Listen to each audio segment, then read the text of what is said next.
Hey everyone, this is Gary from Peacekeeper's Armory. I have another build here which I just completed for a client. This originally started as a Saber fix. Something went wrong with this build. It was from a previous installer and Sabersmith actually, and the owner wanted me to fix it up. After opening it up and looking at it, it needed a complete reinstall. I won't go into it too much, but essentially the chassis was very not well put together.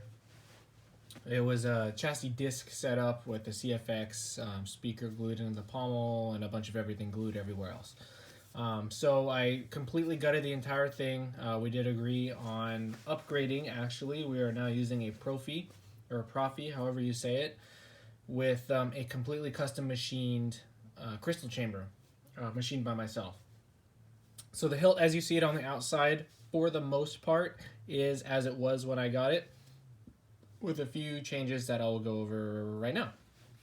So originally, it was a custom-made brass, I'm sorry, not brass, a custom-made red button with a brass insert instead of a red button that was glued in there, as well as a thumb screw variant of the glass eye with a custom glass piece in there.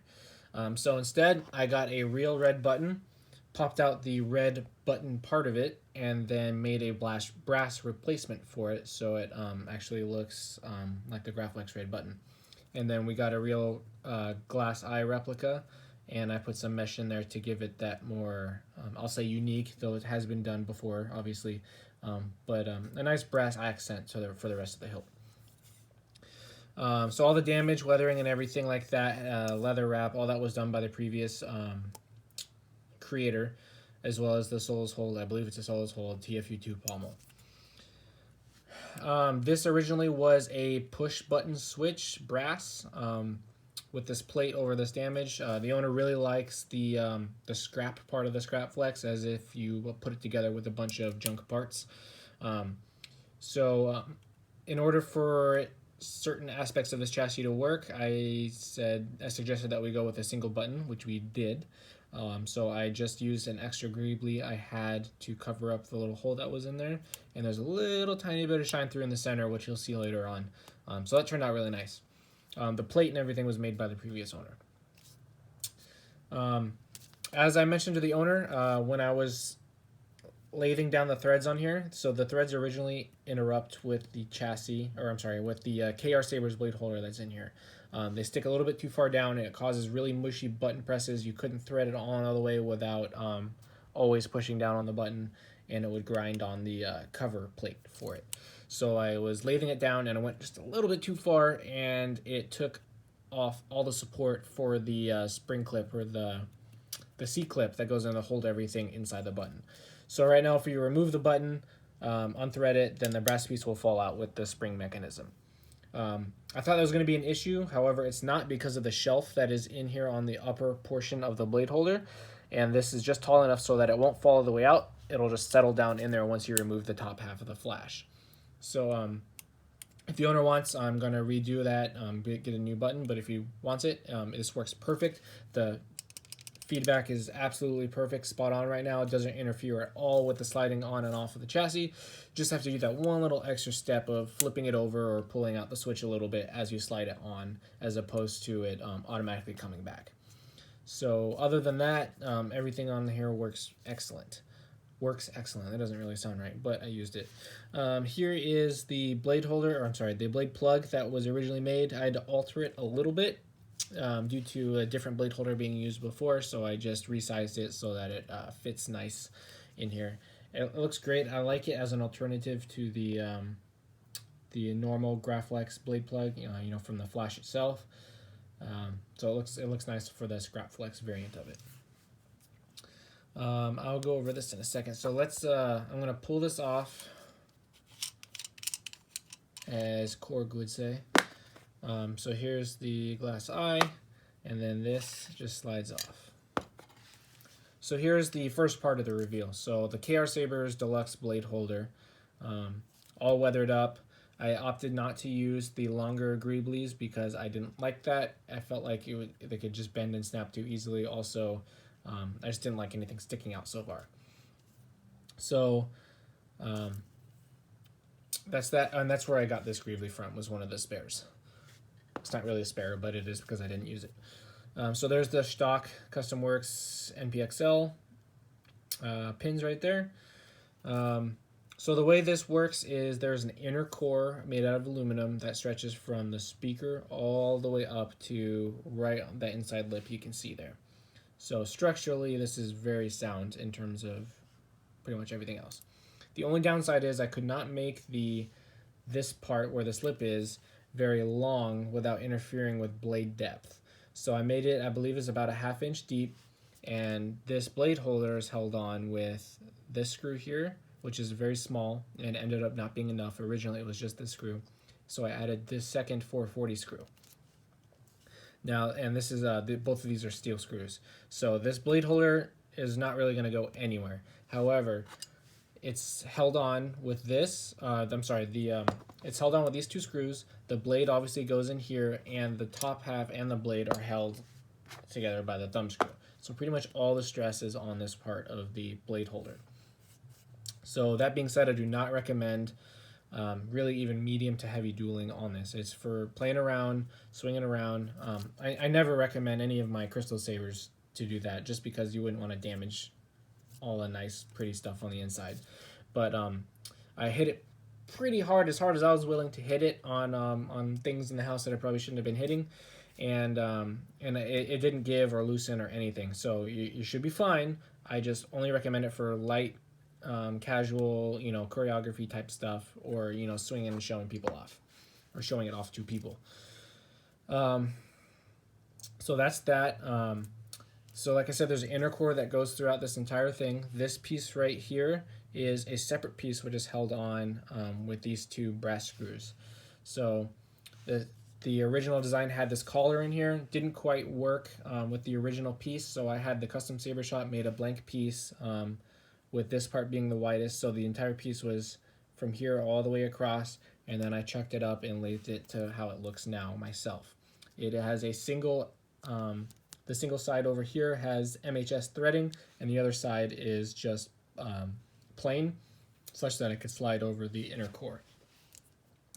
So that is the reveal, the top reveal half of that. You can see the switch right there is covered by the cover plate right there. Some copper accents here, which again were on the original build. I just transitioned them over onto this one.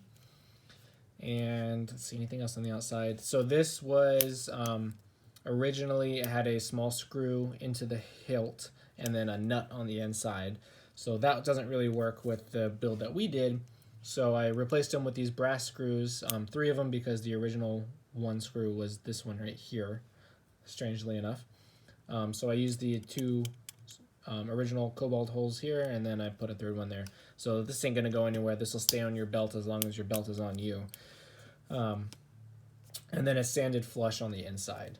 The pommel is locked into place with this screw. If for whatever reason you don't like that, there's absolutely no reason to remove the pommel separate from the handle, but if you just loosen the screw a little bit, you'll be able to take the pommel off. And that is pretty much it for that. So let's get to the good stuff.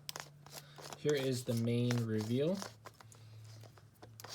And just to reiterate, because I like to hear myself say it, I machined everything you see here with the exception of the KR blade holder and the base MHS threaded piece. I haven't gotten into threading yet, so I didn't want to spend the time to learn how to do it, so I just had them. That's why I had them build the bare, or I'll call it the base piece with the threads, and then I lathed the rest of it out.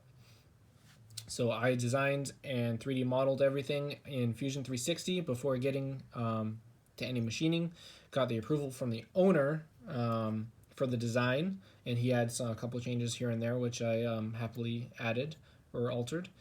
And then I got to machining it. I checked for fitting. I 3D printed a couple important integral pieces, such as the board/battery holder, which is one piece, the kill switch holder, which you can see the kill switch is somewhat hidden right there, and then the speaker holder as well. So it's got a nice, what do you call it, fractaled crystal in there for nice light up effects. the brass inserts for the crystal themselves. It has a NeoPixel straw hat LED in the bottom side of it, and the Profi board, 18650 battery, and speaker are all right here with the kill switch. So just to kind of show it off a little bit. If you have a good sized fingernail, you can get in there. I have a really bad habit of biting nails, so I can't do that, so I have to use a little tool. So the design, don't worry, that's how the crystal light is designed. So you turn it on. He has about 13 fonts on here, which he purchased and had me put on there with specific blade styles, which I'll go over towards the end of this. It's a very loud saber, especially when you put the Pavel on. A couple of the fonts on here, like the water-based one, has this really high-pierced like sword swing sound, and it can be deafening if you're inside. And it's only set to 2200 for the speaker. Usually I go around 2500. All the wires that go up to this part of the hilt go through these two rods, and then the other rods are all just accent pieces. Again, these are accent as well, just to kind of give it more of a depth to the look. To access, there is no recharge port on here due to space, so it is a removable battery system only. And to access all that, simply undo this screw. Try not to lose it because it likes to run away. I will provide you some spares for that, by the way. I bought like 100 of them just for this build. And then slide this guy off. It's a pretty nice snug fit. Slightly rubs on the battery, but not too much. Most of it is on the speaker, the plastic part of the speaker here.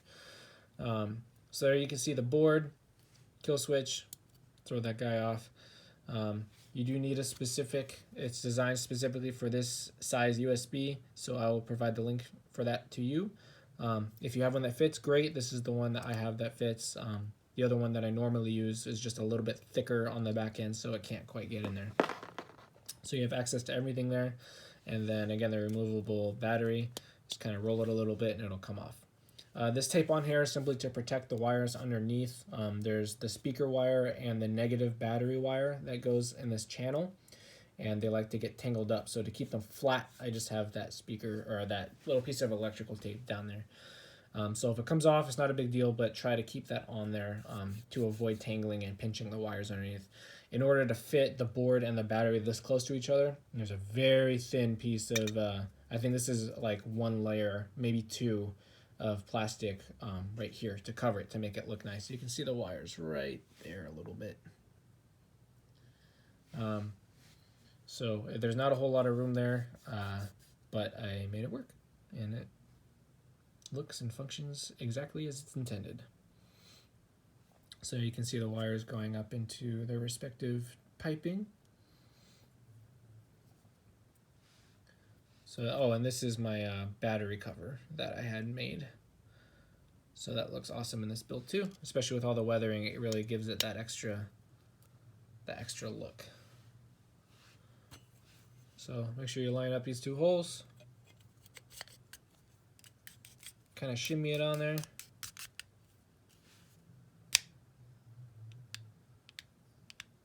And then put this guy on here.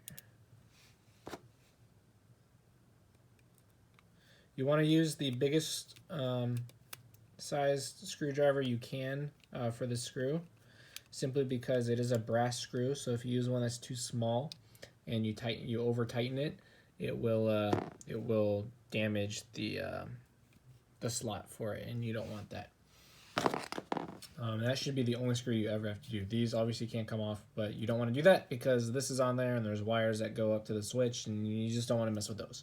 So if anything, just double check for tightness every once in a while. That screw, and these two. But they should be on there pretty good, and you shouldn't have to worry about it. So let us... So put this guy back on. So again, there's the switch. Rattles a little bit when it's out, but just flip it upside down a little bit. Put this guy on there.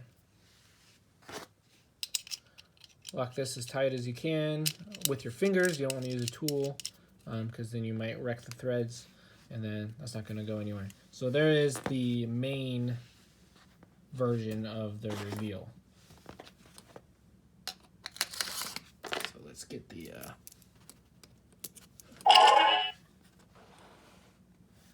just like that, and that looks awesome. So for the blade styles, I'm just going to go through these somewhat quickly. So I'll go ahead and close this up. For the blade retention, it is the small slotted screw at the top. Again, it is damageable, so you want to use the biggest screwdriver you can. This one happens to be about the right size. So take this guy off. Only unthread it slightly. You don't want to thread it all the way because it does hold this, the top half of the blade holder in place. Take out your blade plug.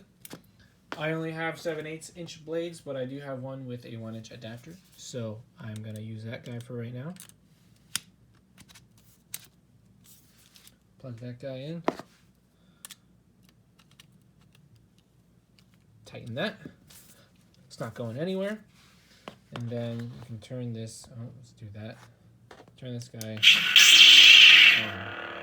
There you go.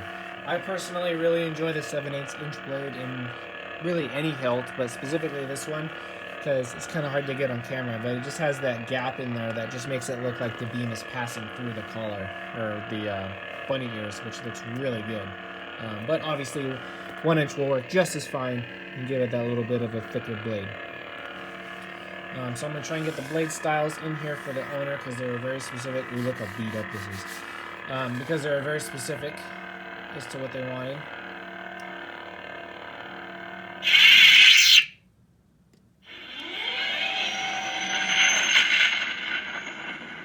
A New Hope.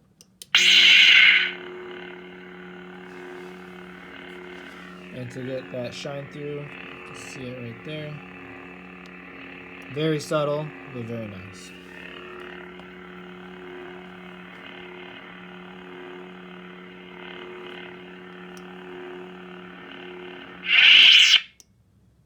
I'm a Jedi, like my father before me. I wondered when you would return. Well, that one was green. I mean, obviously. Nice yellow.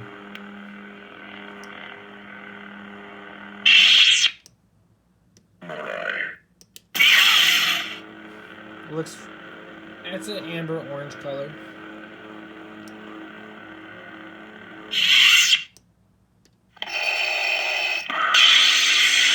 Classic Vader. Looks orange on camera. It's very red in person. You ever hear the tragedy of Darth Plagueis the Wise? Different style, but same color. This is, I think it's a Surge Pulse or something like that. All of these styles are from, except for two, are from FET 263's, Fernando's style. So again, he makes amazing stuff.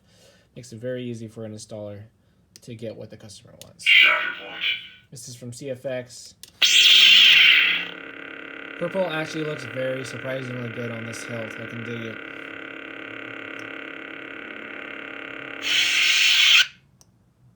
Wherever you are hard to find. Kylo Ren unstable blade. This is from the Dyad set.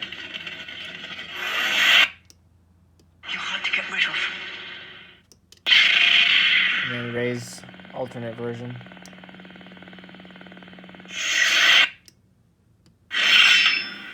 Here's the water one. So this is a cool style. It's made to look like flowing water. And the sounds are unreal. It's hard to do with the blade in on camera, but they sound really great. And I don't know how that sounds on camera, but it's definitely here. The fire version.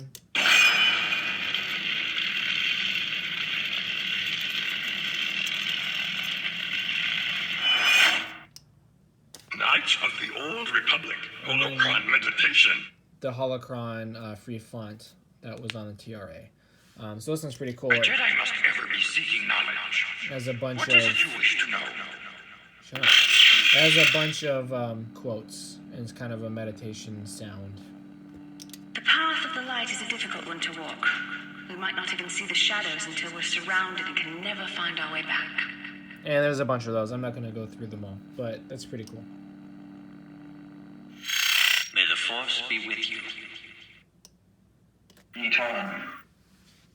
Itaru Crystal. That's what that one's called. So, take this guy out. Put the blade holder, or the blade plug, keep calling it the blade holder, back in. There we go.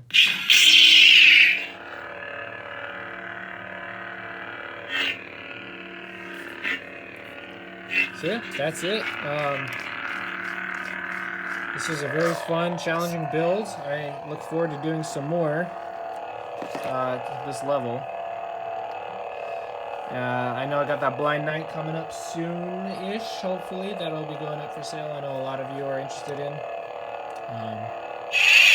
So I'm looking forward to finishing that. It's off with Joss Rose to get painted. But on this one, this is a wrap, and I will see you guys on the next one.